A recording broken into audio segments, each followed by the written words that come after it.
Merci notre Dieu pour ces moments que nous avons partagés dans la louange, dans ta présence. Ces moments ne changent pas, tu es toujours là, nous sommes dans ta présence. Et nous voulons maintenant, Seigneur, après t'avoir offert un temps de louange, d'adoration, de reconnaissance, nous tenir tout simplement à tes pieds tous ensemble. Tu es notre maître, tu es notre enseignant. Et nous voulons ce matin nous laisser instruire par ta parole. Esprit Saint, que tu puisses disposer nos cœurs à recevoir ce qui est prévu d'avance. Non pas ce que moi, en tant qu'homme, je vais communiquer, mais ce que toi, tu veux déposer dans nos vies et dans nos cœurs à chacun, à chacune, en fonction de là où nous en sommes arrivés dans notre maturité chrétienne, là où nous en sommes arrivés dans la vie, en fonction de nos besoins, de nos difficultés. Parle-nous, enseigne-nous, instruis-nous, redresse-nous, exhorte-nous. Oh Saint-Esprit, merci de prendre le contrôle de ce moment et d'amener toute pensée qui s'agite en masse en nous, captive à l'obéissance de Christ maintenant, pour que rien ne vienne faire obstacle à ta parole, mais que nous puissions être simplement bénis, enrichis de ta parole, de ta présence en nous. Et merci de rendre cette parole vivante en nous à la gloire de notre Père, dans le nom de Jésus. Amen. Amen. Voilà, ce matin, j'aimerais commencer ce message avec une question. Est-ce que vous êtes serviteur ou est-ce que vous êtes ami? Nous sommes des amis. Nous sommes des amis. Cette question, des fois, elle peut interpeller. Mais pourquoi? Pourquoi? Parce que nous découvrons dans les Écritures qu'il y a différentes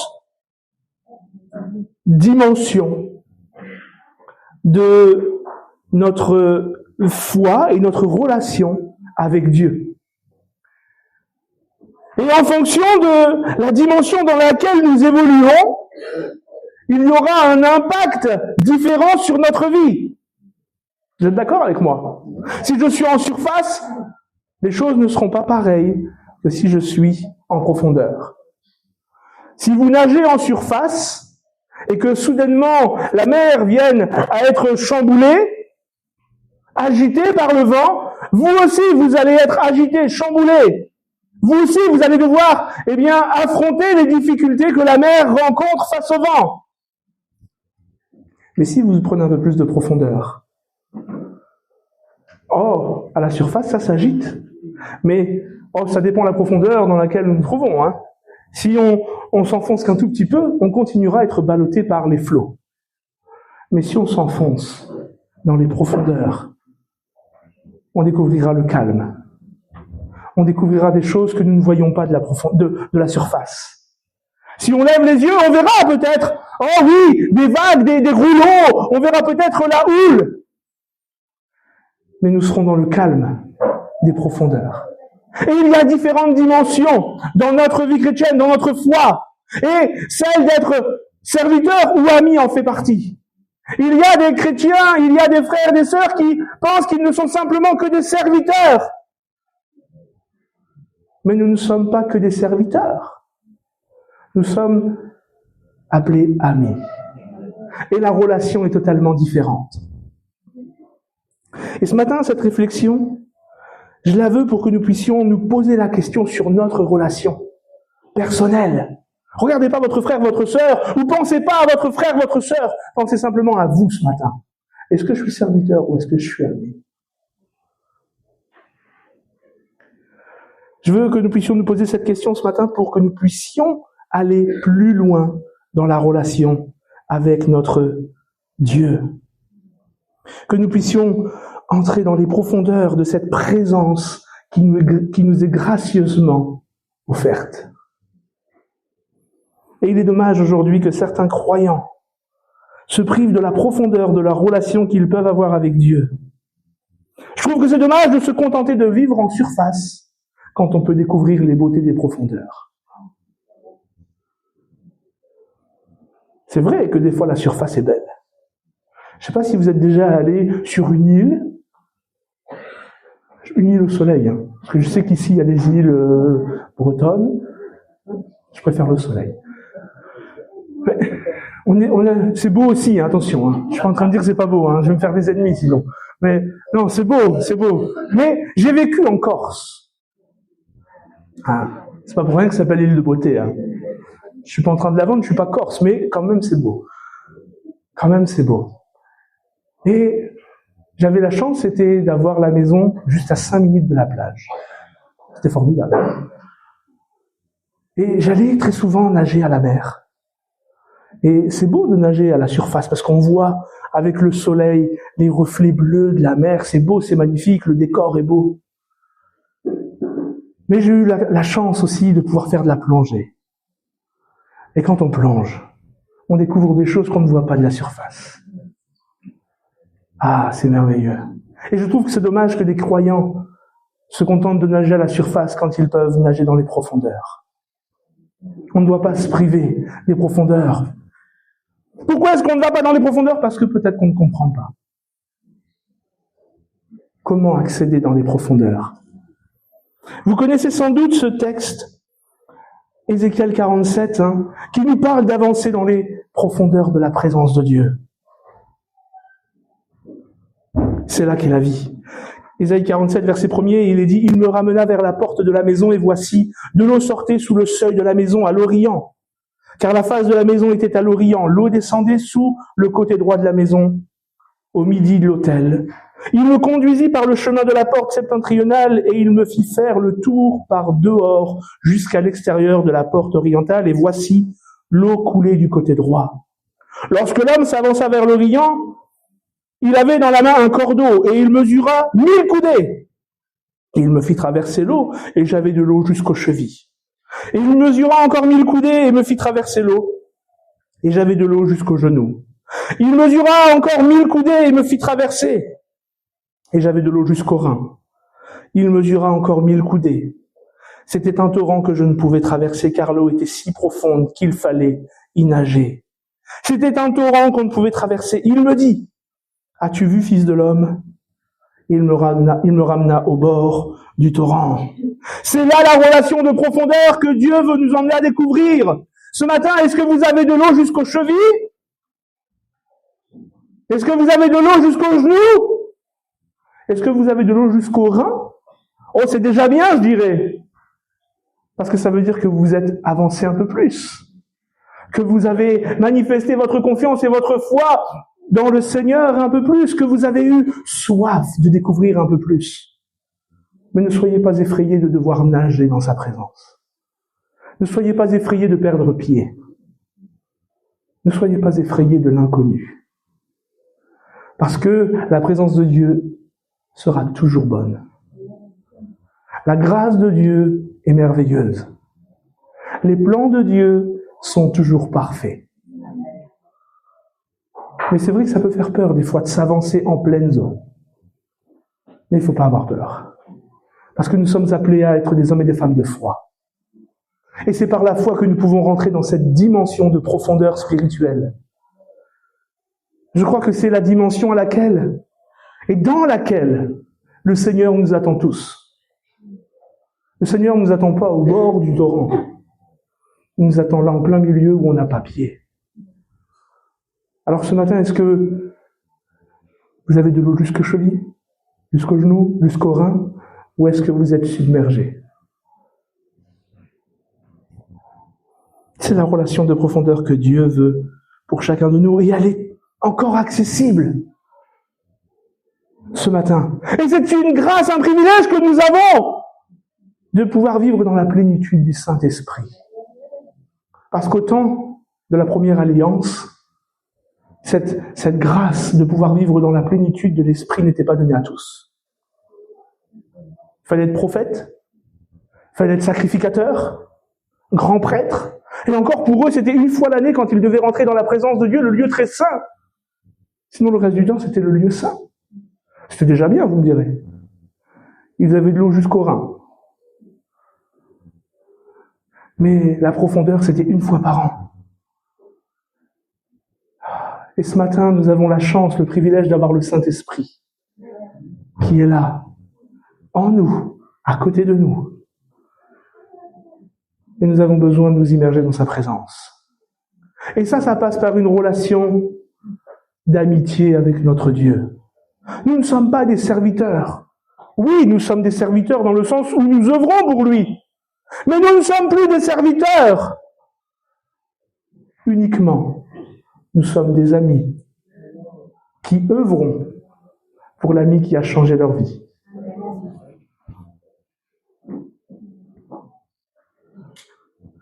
Dans l'Ancien Testament, il y avait un mur qui empêchait d'aller dans cette profondeur. Mais le Nouveau Testament nous dit que Christ a renversé le mur qui nous séparait. Est-ce qu'il y a un mur devant vous ce matin qui vous empêche de rentrer dans les profondeurs de la présence de Dieu? C'est un mur que vous avez vous-même érigé, s'il est là, parce que Dieu a renversé le mur. Alors s'il y a un mur, c'est vous qui l'avez érigé. S'il y a une porte, c'est vous qui en avez monté les montants et qui avez mis le battant. Et vous seul pouvez ouvrir la porte. Parce que Dieu a fait tomber le mur. Dieu a déchiré le voile.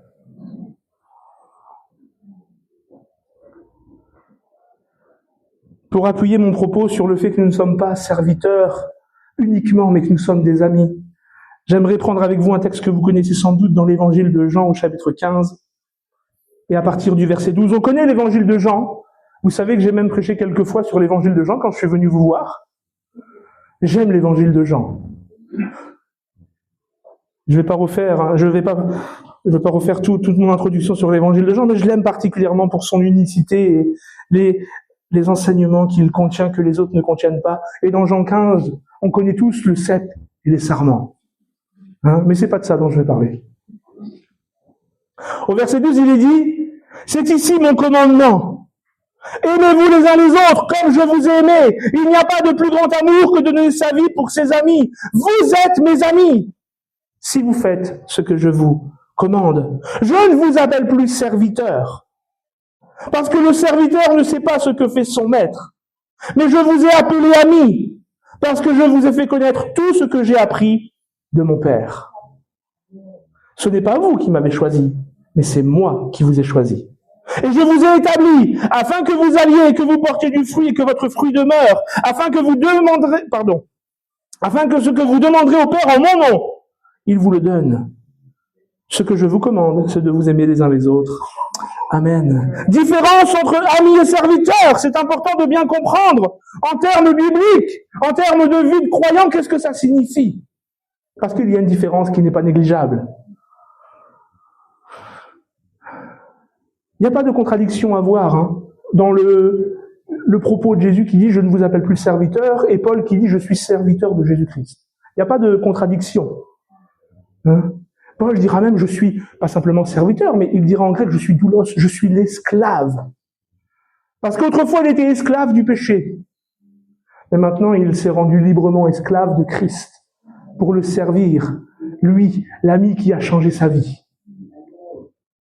Il ne faut pas confondre, il ne faut pas avoir de contradiction. Paul parle de son engagement à servir son ami volontairement dans cette relation de profondeur et d'intimité qu'il entretient avec lui. Et c'est cette dimension que Jésus va exposer à ses disciples. Cette dimension qu'il veut entretenir avec eux. Je ne vous appelle plus serviteurs, mais amis. Ce matin, le Seigneur ne nous appelle pas serviteurs. Il nous appelle amis. Moi, j'aime l'entendre. J'aime me l'entendre dire, le Seigneur m'appelle ami. Jésus dira qu'il n'y a pas de plus grande preuve d'amour que de donner sa vie pour ses amis. C'est l'enseignement qu'il leur communique, on l'a lu ensemble. Et il veut leur faire prendre conscience, justement, la dimension d'amitié qu'il est en train de créer avec eux. Il donne sa vie pour eux. Pour qu'ils puissent prendre conscience de la relation et de la profondeur dans lesquelles il veut les emmener. Parce qu'il dit, le serviteur ne sait pas ce que son maître veut. Mais l'ami, oui. Qui a envie de savoir ce que Dieu attend de lui? Amen. Amen. Amen. Il y en a 3.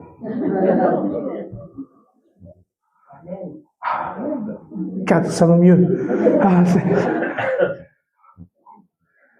Moi, j'ai envie de savoir ce que Dieu attend de moi. J'ai envie de savoir ce que Dieu veut que je fasse pour lui. J'ai envie de savoir ce que mon ami veut que je fasse pour lui. Ça, c'est uniquement possible quand on avance dans les profondeurs de sa présence. Pas quand on reste au bord. Parce que c'est difficile. Jésus nous attend au milieu du lac. Nous, on est au bord. Alors c'est vrai, l'eau peut porter le son. Hein? Mais il y a un moment ou un autre où le son sera distordu. Et on aura du mal à comprendre ce qui a été dit. Dieu ne veut pas qu'on reste sur le bord. Il veut qu'on aille en profondeur.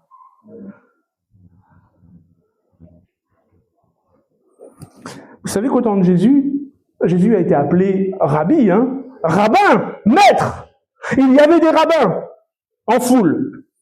Et les disciples du rabbin étaient considérés comme des serviteurs. Des serviteurs. Ils devaient faire ce que leur maître leur dictait, tout simplement. Vous posez pas de questions, vous faites ce que je dis. Et Jésus va changer le paradigme.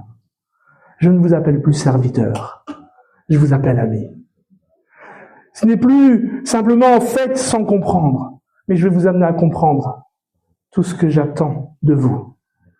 Je vais vous amener à comprendre tout ce qu'il est possible de vivre. Je vais vous amener à comprendre comment voir la puissance se manifester dans votre vie. Il le dit à ses disciples.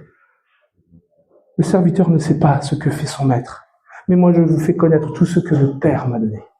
Tout ce que le Père m'a donné de recevoir, d'apprendre. Et je vous le communique. Que le Seigneur puisse nous communiquer les choses. Moi j'ai soif que le Seigneur me parle. Oh, le fait de parler de ça, ça me permet de réaliser ce matin. J'espère que vous aussi, c'est la valeur particulière que nous avons aux yeux de Dieu. Beaucoup pensent que la vie de croyant, c'est simplement accomplir tout un tas d'actes religieux. Non, c'est pas ça. C'est servir, comme je l'ai dit, celui qui a changé nos vies. Mais comprendre pourquoi nous le faisons. Comprendre où aller, comment faire.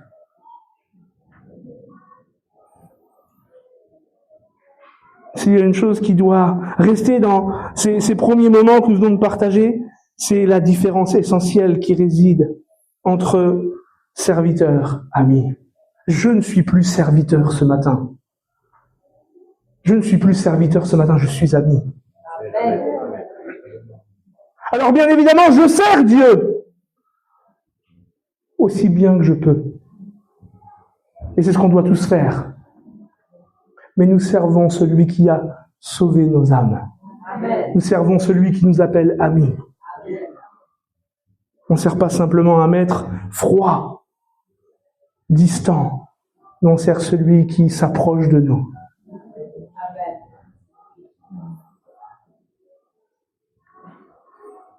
Êtes-vous dans cette relation d'intimité, de profondeur ce matin avec Christ ? Ou est-ce que vous en êtes encore dans cette simple relation maître-serviteur, maître-esclave ? Nous seuls pouvons répondre à cette question pour nous-mêmes. Je sais une chose, c'est que le curseur du côté de Christ est déjà sur ami.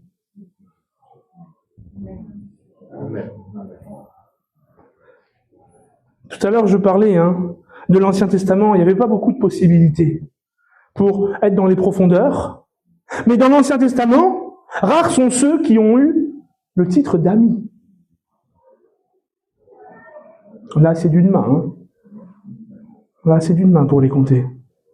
Dans l'histoire de la Révélation, il y a Abraham qui a été appelé ami de Dieu. Il n'est pas dit qu'il a été appelé ami, mais Moïse parlait à Dieu comme on parle avec un ami. Et hormis Abraham et Moïse, il n'y en a pas d'autre. Quelle Quelle grâce merveilleuse que Christ nous fait. Vous n'avez pas besoin de vous appeler Abraham ni Moïse. Vous pouvez vous appeler Jean, Jacques, Georges, Georgette, Marceline, tout comme vous voulez. Vous pouvez être amis ce matin de Dieu. Et si nous regardons un petit peu à ces figures de l'Ancien Testament, on peut voir l'impact qu'a eu cette proximité avec Dieu sur leur vie. Et c'est pas un impact négligeable. C'est pas quelque chose qu'on peut passer sous silence. Mais c'est une relation qui va orienter leur existence d'une manière telle qu'on en parle encore aujourd'hui. C'est vrai, non?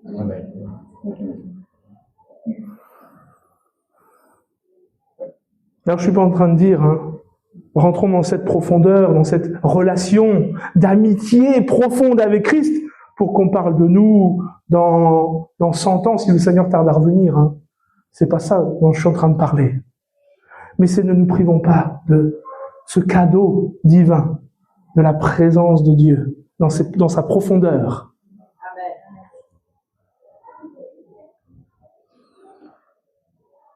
Je repose la question. Combien d'entre nous ce matin voudraient connaître la pensée de Dieu et les intentions de Dieu pour leur propre vie? Normalement, tout à l'heure il y en avait 4. Vous auriez tous dû dire Amen ou lever la main, moi je veux.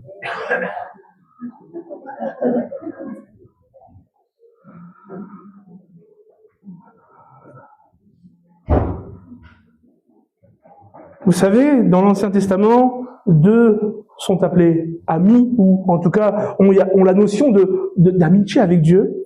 Pourtant, Dieu annonce la couleur. Psaume 25, verset 14 nous dit « L'amitié de l'Éternel est pour ceux qui le craignent. Et son alliance leur donne instruction. » Ce que l'on voit, c'est que Dieu voulait déjà rendre accessible cette relation d'amitié. Mais elle ne s'est accomplie pleinement qu'en Jésus-Christ. Lui qui seul pouvait faire tomber les murs, qui nous retenait captifs, ou qui nous faisait nous sentir étrangers. Je vous ai dit, on peut essayer de regarder ensemble à ces figures Abraham, et on va regarder à la figure d'Abraham, qui est entré dans la profondeur de cette relation avec Dieu, et cette relation a changé sa vie. L'épître de Jacques au chapitre 2, verset 23 nous dit « Abraham crut Dieu, c'est pourquoi il fut appelé ami de Dieu. » Vous croyez en Dieu ce matin? Amen. Alors vous êtes appelés amis de Dieu. Amen. Et cette relation d'amitié qu'Abraham entretenait avec Dieu, je me dis, mais moi je veux la même.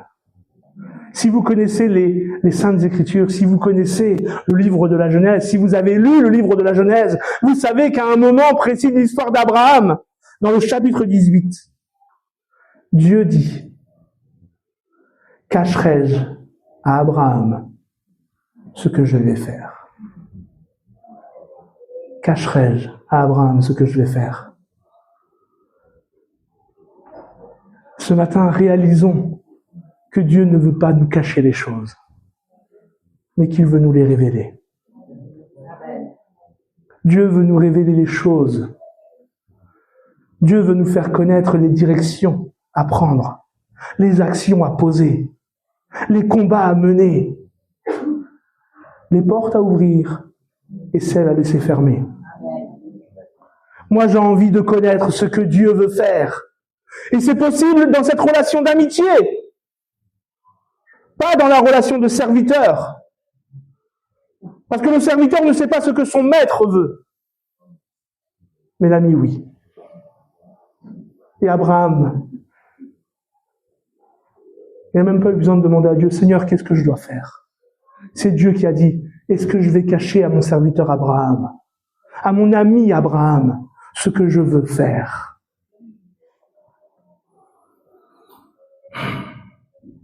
La relation qui existait est tellement profonde.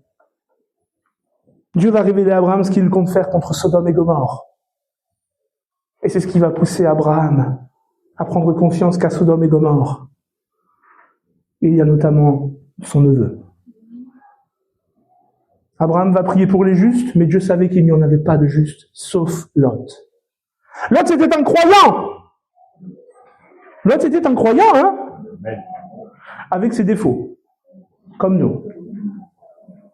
Bon, j'espère pas les mêmes que lui quand même. Hein. Parce que si jamais vous avez des anges qui viennent vous visiter ce soir, hein, n'agissez pas comme Lot a agi. Hein. Mais Lot était un croyant également, dans le même Dieu qu'Abraham. Dans le même Dieu qu'Abraham.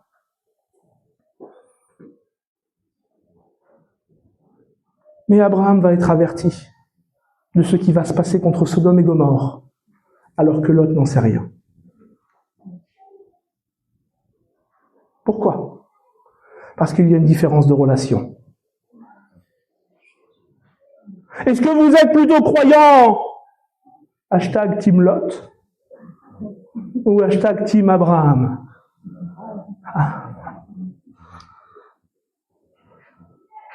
Cacherai-je à mes amis ce que j'ai prévu pour eux? Cacherai-je à mes amis ce que j'attends d'eux? Ah, Seigneur, révèle-moi les choses. Et Abraham va intercéder pour la ville, en tout cas pour les justes. Mais Dieu le sait, il n'y en a pas sauf Lot. Mais la prière d'Abraham va quand même sauver Lot.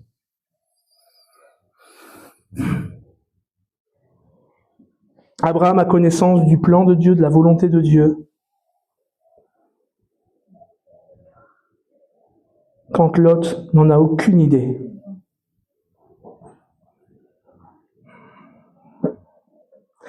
Lot, pourtant, il est béni. Hein. Quand Abraham et Lot vont se séparer, Abraham, le patriarche de la famille, tout à l'heure on parlait de patriarche avec quelqu'un,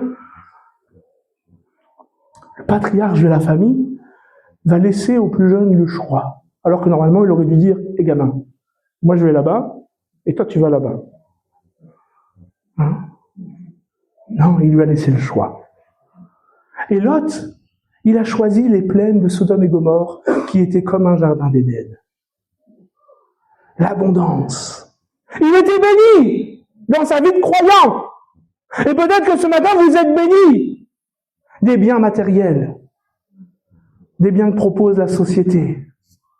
Vous êtes béni peut-être sur plusieurs plans, mais il vous manque cette profondeur de relation avec le Père, de relation avec le Fils, de relation avec le Saint-Esprit. Il vous manque cette profondeur pour connaître et comprendre ce que Dieu attend de vous. Lot était béni, mais il n'était pas au courant de ce que Dieu avait prévu.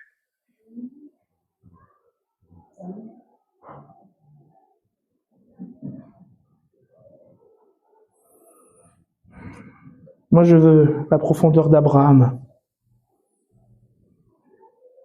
qui lui aussi était béni dans sa foi et dans sa relation. Il n'a manqué de rien. C'était dur quand même d'attendre que la promesse s'accomplisse.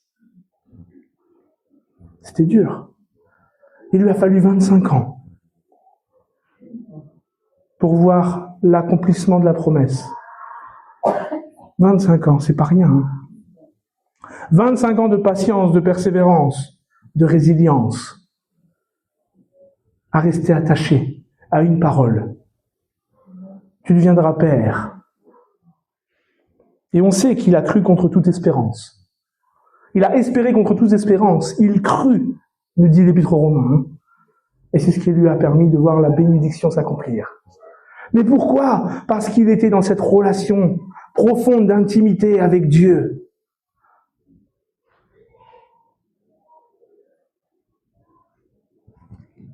Et je crois que c'est là le sens de la vie chrétienne. D'être dans l'intimité, la profondeur de cette relation avec Dieu, plus que de simplement être dans la jouissance des bénédictions.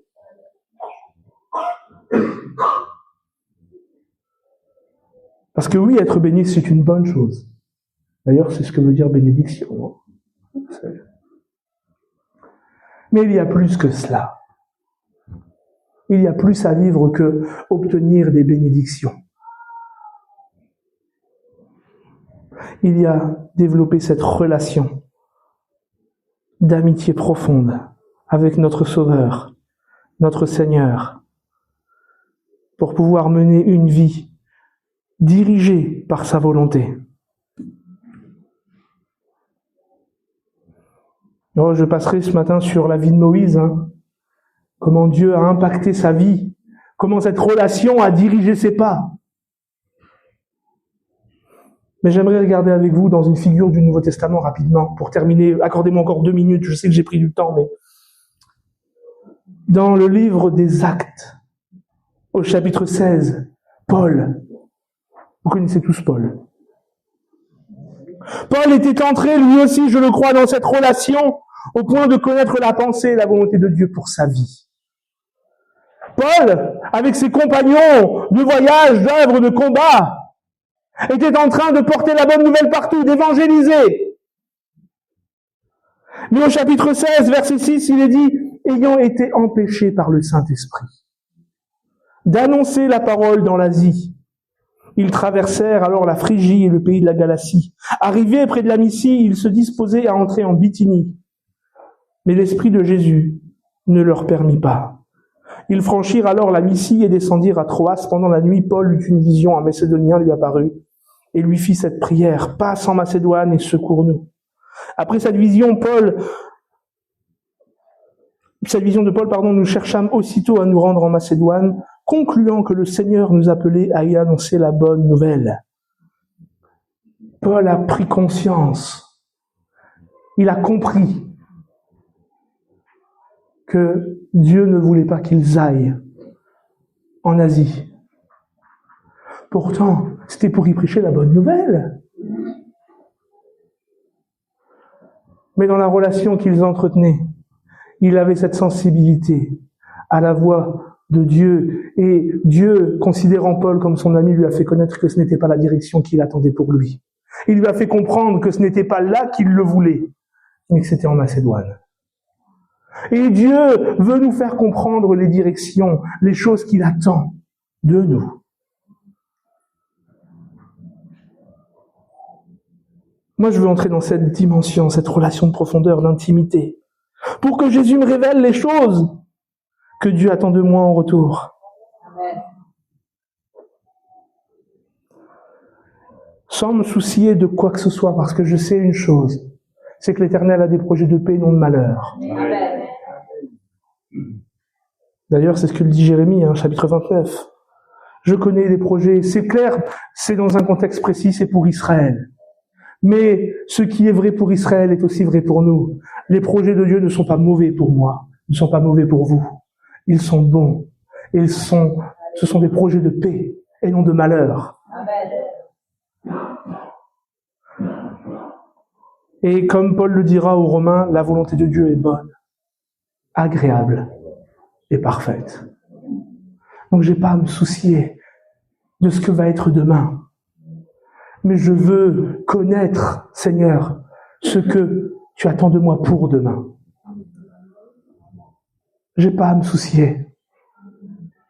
Mais pour ça, il faut que j'avance en pleines eaux. Il faut que je reconnaisse que je ne suis pas un simple serviteur, mais que je suis ami de Dieu. Parce que si je ne suis pas ami, si je ne rentre pas dans cette dimension relationnelle avec mon Sauveur, il ne me fera pas connaître des choses. Parce que par moi-même, je resterai simplement comme un exécutant. Quelqu'un qui fera juste des actes religieux. Je fais parce que c'est ce que je dois faire.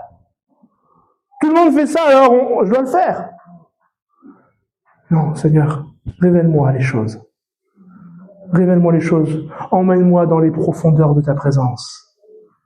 Emmène-moi dans les profondeurs de cette relation pour découvrir et que je puisse entendre, cacherai-je à Mathias ce que je vais faire ou ce que j'attends de lui? Non, Seigneur, ne le cache pas, dis-moi-le.